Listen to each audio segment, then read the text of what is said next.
With Riley Skinner, I'm Jeff Fischel here at the ACC Digital Network Studios to talk about that Atlantic Division. Riley, it's still a mess. Yeah, it's a pretty big bottleneck right now, but you've got four pretty good teams at the top with Clemson, Florida State, NC State, and Maryland. I think Maryland's going to get a win this week. Florida State right now looks to be the front runner, but for these next couple weeks going forward, we're going to see some people starting to separate themselves right now, and I think the two teams that jump out in my mind that are playing their best football right now is Clemson and Florida State. NC State's playing well. They struggled against Maryland. Look, Chris Thompson was one of the best backs in the conference behind Gio Bernard, but luckily for Florida State, they've got two very good backs behind them with James Wilder Jr. and Devonta Freeman. So I don't think you really have to panic if you're Florida State. I just think E.J. Manuel knows there's going to be a little more weight on his shoulder to throw the football. But look, he throws the football just as good as anybody else in the country. So I don't think there's really anything to panic, but you hate to see that for Chris Thompson. And the game of the week, maybe the game of the year in the ACC. Division leaders Florida State and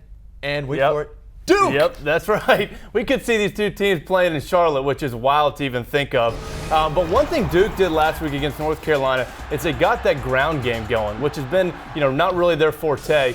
And a win like they had last week against Carolina, I was part of a Wake Forest team where we normally lost those games. We beat Boston College at home at night, and that propelled our year forward to go to the ACC Championship. And it's a very similar type win that Duke had. I think Cutcliffe has instilled a lot of confidence in these guys, and they believe they can win. But look, they're playing Florida State Seminoles. They got to man up because they're not going to be able to run the ball that much. It's going to go on either Sean Renfrey or Anthony Boone to lead that team. The Blue Devils bowl eligible, but boy, a win over Florida State would just make that would be season monumental. So much better. With Riley Skinner, I'm Jeff Fischel. You're watching the ACC Digital Network, brought to you by Ruby Tuesday.